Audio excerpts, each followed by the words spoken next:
예, CBS 라디오 박정현 판승부 함께하고 계십니다. 여의도 내전 김용태 국민의힘 의원, 김한규 더불어민주당 의원 두 분과 말씀 나누고 있고요. 우리 또 진수희 전 장관님, 박성태 실장님도 함께 해주고 계십니다.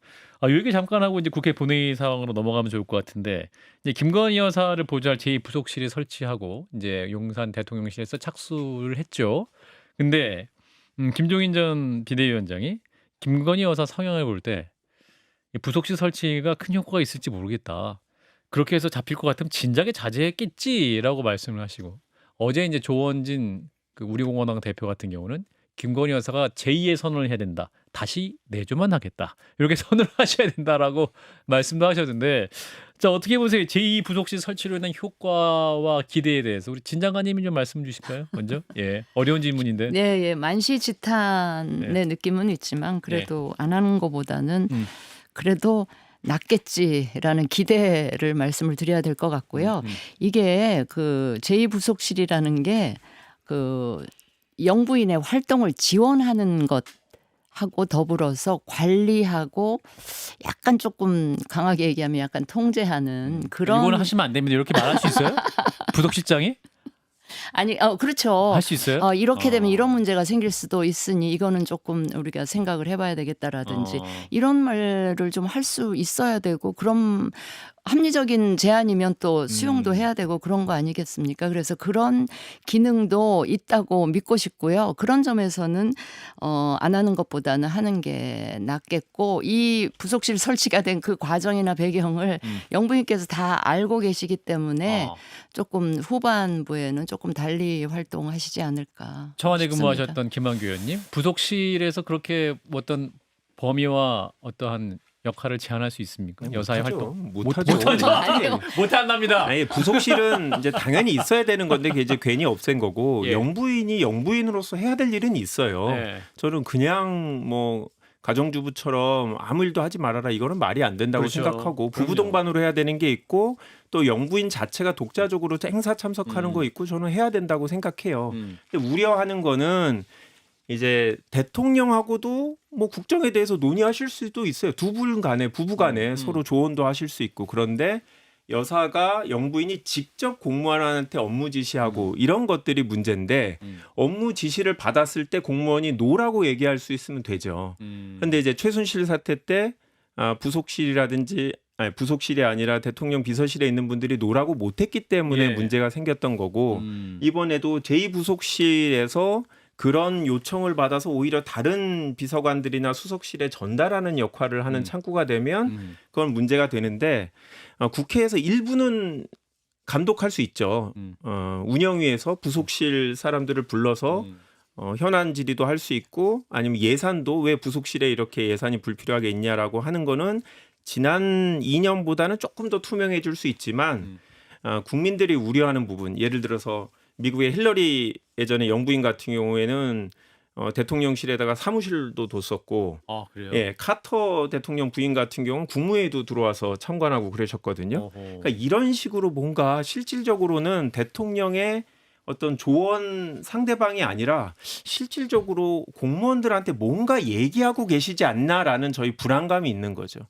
네. 그거를 막을 수는 지금 없는 상황인 것 같다. 이걸로는. 짧게 한 말씀씩. 저는 첫 번째로는 상징적인 의미가 있다라고 생각해요. 국민들께서 솔직히 말씀드리면 여당에서도 뭐 김건희 여사에 대한 비호감도가 있지 않습니까? 어쨌든 그 제2부속실 설치하고 나면 뭔가 거기에 맞는 행동을 할 거라는 국민 눈높이에 맞아질 거라고 생각되고요. 두 번째로는 예산을 통제할 수가 있잖아요.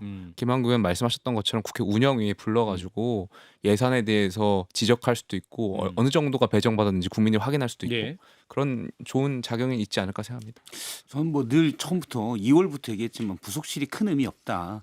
그러니까 말씀하신 대로 김학의 의원이 말씀하신 대로 공적 지원 예를 들어 여사가 사회적 약자들 관련 행사를 가고 그런 데서 메시지를 내는데 그런데 조금 지원은 받을 수가 있었는데 사실 국민들이 요구하는 거는 여사에 대한 공적 통제거든요. 근데 그건 거의 불가능하다.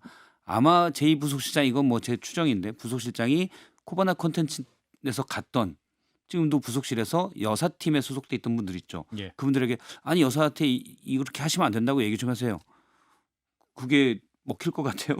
저는 그쪽 행정관들이 더 힘이 깜빡한 행정관들이 더 힘이 셀 것 같아요. 그래서 공적 통제는 되지 않는다. 딱 하나 될 수 있는 건 지금 말씀하신 대로 1부속실과 2부속실이 나눠지면서 예산이 1부속실, 2부속실 예산이 따로 나오니까 그거 확인 정도는 가능할 텐데 사실 그게 그렇게 핵심적인 내용도 아니다. 특별감찰관이 전 중요하다고 봐요. 근데 저는 그럼 두 분께 여쭤보고 싶은 게 그러면 두 분께서는 여사에 대한 공적 통제를 하기 위해서 어떤 걸 말씀하시고 싶으신 건지. 사실 여사의 각성이나 반성 빼고는 될 수 있는 건 없어요. 아니, 자꾸 없기 민주주의라는 때문에 게 절차를 저는 그래서 그러면 특별감찰관은 국회에서 합의해서 야당이 좀 더 요구하는 안이 들어가면 더 좋겠죠.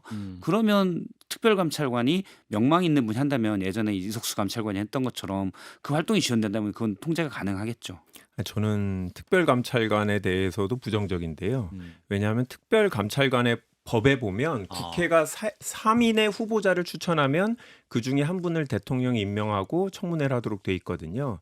그런데 말씀하신 2015년에 이석수 특별감찰관도 한나라당에서 추천했던 분이거든요. 근데 이번에 3인을 추천할 때 민주당이 만약에 2분, 야당이 여당이 1분 추천하면 누구를 임명하시겠습니까?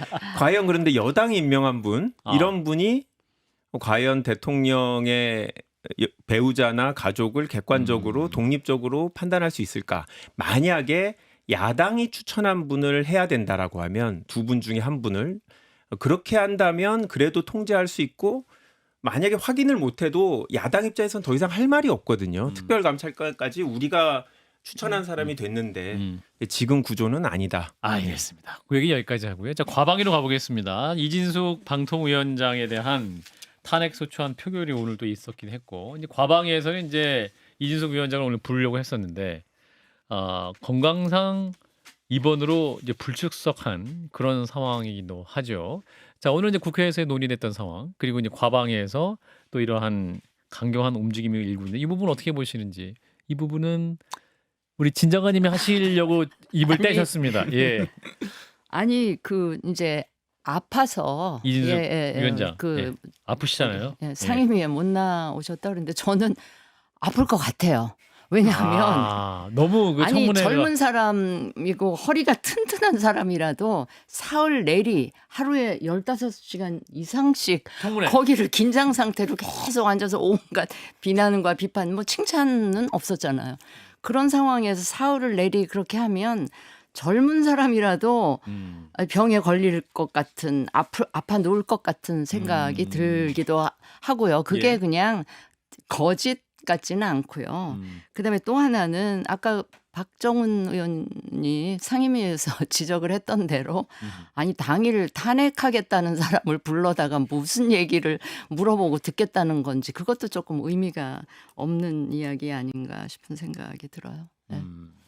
김한규 의원님은 아니, 몸이 아픈 거는 저도 3일 했으면 좀 힘들 수는 있겠다라고 생각 들고 본인이 하려고 했던 게 딱 있잖아요. MBC 사장 교체를 해야 돼. 그러기 위해선 박문진 이사를 빨리 교체해야 돼. 목적 달성했어. 그리고 이제 긴장이 풀려졌어요. 원포인트 리프를 네. 하고 그래서 오늘 링겔 좀 맞고 쉬고 아마 내일부터는 이제 아프지 않으실 것 같고 그러면 아마 다음 주에 뭐 다른 이유로 또 과방위에서 부르실 수도 있지 않을까 싶은데요. 근데 오늘 국회에서 여야가 얘기하는 걸 보니까 너무 간극이 커갖고 이거는 그냥 놔두면 그냥 3년 동안 이루고 서로 그냥 반대 방향으로 계속 달리겠다 싶어요. 그래서 저도 개인적으로 민주당에 소속돼 있지만 이 교착 상태를 풀기 위해서는 결국 리더들이 논의하는 수밖에 없을 것 같아요. 민주당 전당대회가 끝나고 여야 당대표끼리 뭔가 협의를 하지 않으면 이제 3년 동안은 여야가 아무런 이견이 없는 그냥 누구나 들어도 좋은 법안만 통과시키고 말 거다. 왜냐하면 조금이라도 이견이 있으면 여당 입장에선 반대. 그러면 민주당 입장에선 통과시켜봤자 거부권 행사. 그러면 여당 입장에선 조금이라도 마음에 안 들면 본인들이 원하는 방향으로 끌고 갈 수 있다고 저희들은 그렇게 생각합니다. 그러니까 지금 이 상황은 지금 뭐 탄핵 사유가 있느니 방송사법이 어떠니라고 얘기하는 건 다 그냥 서로 간의 주장만 서로의 지지자들을 상대로 하는 거고 그렇기 때문에 지금 하나하나 얘기하는 건 큰 의미가 없는 상황이다. 이렇게 지금 보고 저는 이 있습니다. 상황에 대해서는 민주당이 오히려 대략 난감한 상황일 것 같아요. 정부 여당이야 그 어떤 비판과 비난에도 뭔가 뚜렷한 의도와 목적이 있었기 때문에 그냥 강행한다라는 걸로 여기까지 온 건데 지금 민주당이 이 상황이 되게 곤혹스러울 것 같아요. 맞습니다. 그러니까 대통령께서는 KBS 사장 바꾸고 MBC 사장 바꿀 거고 그다음에 원래 한상혁 방통위원장 있는 것도 이제 해임해 갖고 교체했고 우리나라 대통령계에서는 대통령이 정말 많은 일을 할 수 있게 돼 있죠. 그래서 아무리 여당이 과반수를 못 얻었다 그래도 실질적으로는 대통령실에 있는 사람들 입장에서는 별로 걱정 안 할 거예요. 대통령실에 있어 본 입장으로 보면 왜냐하면 법안 안 바꾸도 할 수 있는 일이 어마어마하게 많기 때문에 사실 저희 당 입장에서는 그래서 억울한 거죠. 그렇기 때문에 저희도 할 수 있는 한 국회의 권한을 다 행사하려고 하는 거고 그러니까 양쪽 다 그냥 할 수 있는 모든 권한들을 행사하면서 지금 부딪히고 있는 상태고 지금 저희들 입장에서는 그렇다고 스스로 여기서 멈출 수는 없는 상황이라 이런 상황에서는 서로 뭔가 주고받는 협의가 리더급에서 있어야 된다. 21대 국회가 끝나면서 역대 최악의 국회였다. 뭐 이런 자주 섞인 얘기가 있었는데 지금 분위기상 22대 국회가 또 그 기록을 경신할 수도 있을 상황이 올 수 있을 것 같은데 우리 김용태 의원님은 그럼 이 난국을 어떻게 풀어야 됩니까? 저는 이 지금 민주주의 위기라고 보여지는데 예. 뭐 다른 필리버스터 하면서도 말씀드렸는데 이 위기의 저는 원인은 이재명 대표의 사법 리스크라고 생각해요. 그러니까 무슨 말씀이냐면 예. 87 헌법 체제 이후에 국회는 상임위 구성부터 시작해서 합의제 관행을 이어왔거든요. 그러니까 이 합의제 관행이 22대에서 깨진 거예요. 민주당의 일방 독주가 있는 거잖아요. 왜 그럴까 고민을 많이 해봤어요.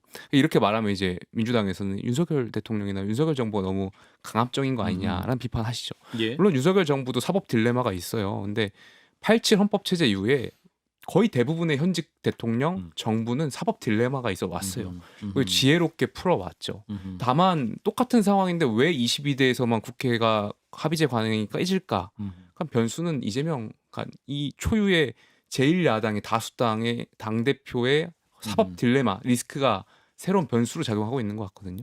그러니까 저는 이 상황 자체가 이재명 대표의 재판이 나올 때까지 결과가 나오기 전까지는 쉽게 풀리지 않지 않을까 생각합니다. 저는 재판이 나온다고 해서 달라질 건 아닌 것 같고 그러니까 여당은 무슨 얘기만 하면 필리버스터를 해도 이재명 대표 얘기하고 이재명 대표 지금 대표도 아닌데 왜 자꾸 그러니까 그냥 왜냐하면 교육자료가 있죠. 공직선거법에서 이제 유죄가 나오기 시작하면 민주당이 400억을 토해내야 되거든요. 그러니까 민주당 의원들이 이제 생각이 1심에서도 공익선거 1심 그러니까 3심에서 나와야 되는데 어쨌든 1심에서 유죄가 예. 나오면 100만 이상 나오면 이제 300만 그 선거 비용을 토해내야 되기 때문에 그럼 400억 원의 민주당이 돈을 국고로 내야 되는데 예. 민주당 의원들이 그때부터는 좀 생각이 바뀌어서 포스트 이재명에 대한 고민들을 하시지 않을까. 바뀝니까? 아유 그렇지는 않을 것 같고요. 예. 저는 뭐 그럴 일은 진짜로 없을 것 같고 저 최근에 김용태 의원님하고 저하고 같은 책을 읽었는데 어떻게 민주주의는 무너지는가라는 책을 읽고 하버드 정치학과 교수. 하버드 정치학과 교수 김용태 의원은 이재명 대표를 생각했고 저는 윤석열 대통령을 생각했어요. 그래서 야 이거는 대한민국에 사는 같은 국회에서 일하는 사람들도 이렇게 생각이 다르구나. 그래서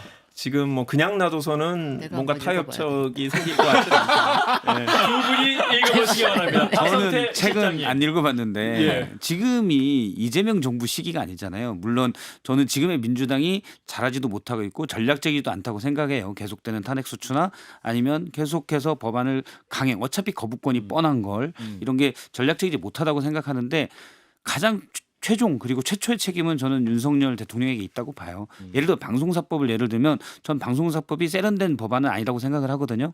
그게 이제 여당과 협의할 정도는 아니다라고 생각을 하고 약간 야당이 민주당이 밀어붙이기 법안이라고 생각을 하는데 여기에 대해서 우원식 의장이 좋은 중재안을 냈어요. 일단 멈추고 논의해 봅시다. 라는 걸 냈는데 그건 여당에서 거부한 겁니다. 그러니까 왜 거부했냐? 뻔히 우리 다 알잖아요. 8월 10일 날 박문진 이사들의 임기가 만료되기 때문에 MBC 사장을 대통령이 원하는 사람을 앉히기 위해서 박문진 이사선임을 강행하기 위해서 중재안을 받지 않았거든요. 그러면 과거에 문재인 정부 때 문제가 있었다. 그때도 방송 장악을 문재인 정부가 하지 않아요. 전 일부 있다고 생각합니다. 그러면 고치자고 얘기하면 고쳐야 되잖아요. 그럼 왜 하필 내 때 고쳐? 억울할 수 있다고 생각해요. 그런데 그렇게 안 하겠다고 해서 정권 잡은 거 아닙니까? 그래서 내세운 게 공정과 상식이에요. 그러니까 이 문재인 정부가 공정하고 상식적이지 않다. 바꾸겠다 해서 나온 게 그리고 대선 후보 때도 윤석열 후보가 뭐라고 했었냐면 제일 한 게 저는 절대 내로남불 소리는 듣지 않도록 하겠습니다라고 했습니다. 근데 니네도 그렇게 했잖아. 나는 왜 못하게. 내심은 그거거든요. 그리고 강행하고 있어요.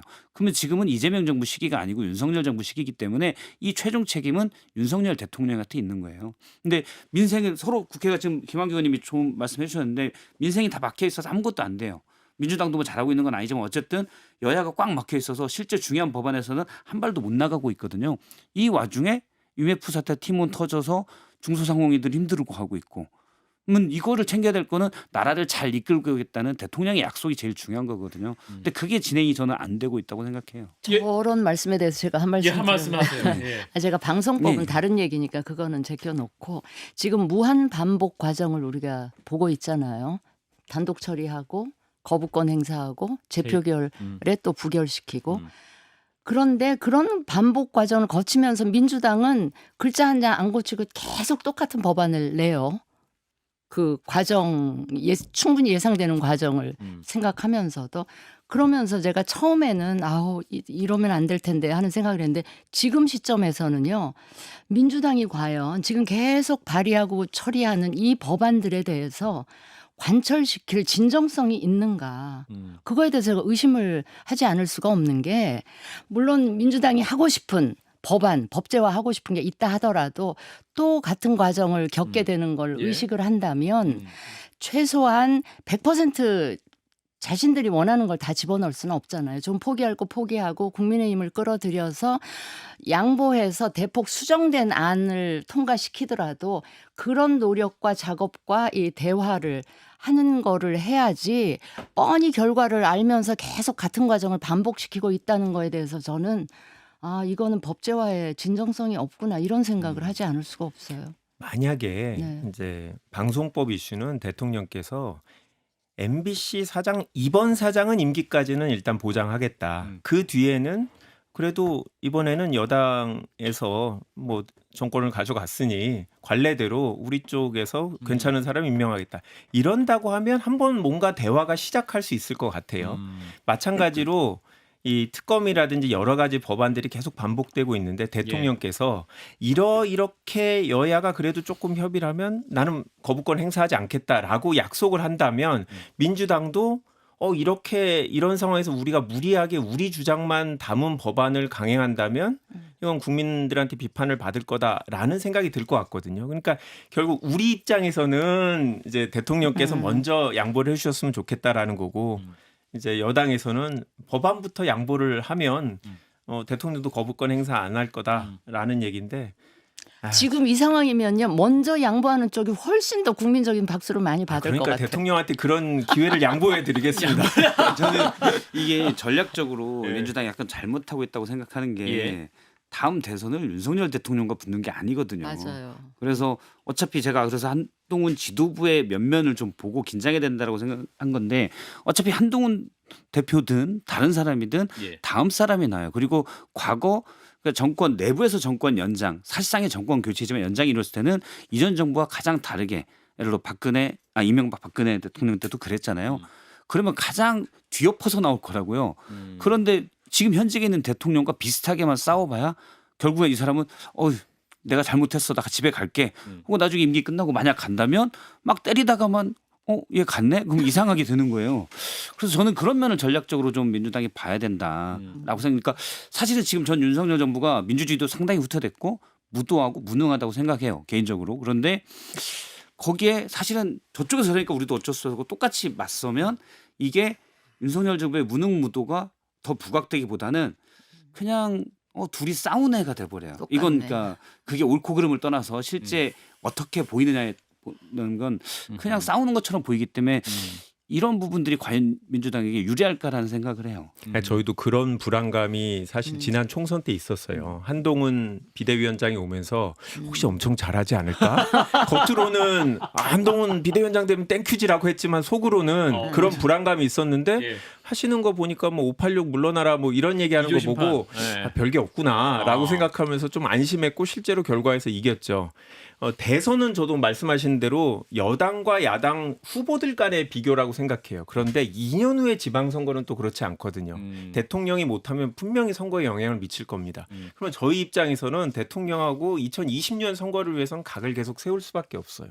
그런 저희들의 입장을 아신다면 여당이 대통령께서 이제 양보하실 때다라는 것을 기회를 드린다라고 다시 한번 말씀드립니다. 예, 자, 우리 김영태 의원님 계속 듣고 계셨습니다. 자, 방송사법 혹은 이제 MBC 사장이 만약에 바뀌면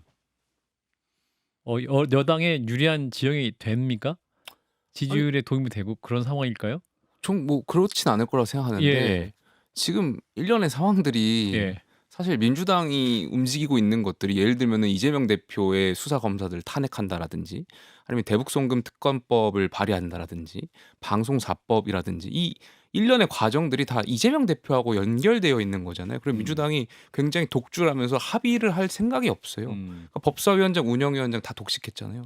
이 관행들 다 깨고 있는 이유가 정말 뭐냐. 그러니까 박승대 시장이 같은 거 이제 윤석열 정부가 무능하다라고 하지만 저 거기에 대해서 반성할 점 굉장히 많다라고 생각해요. 그리고 지금 정부도 사법 딜레마가 있죠. 여사에 대한 거나 아니면 최상병 건이나. 그러니까 이건 지혜롭게 풀어 나가야 된다고 생각하고 있고 예. 제가 거듭 말씀드리는 것은 우리가 왜 이렇게 합의제 관행이 깨지느냐.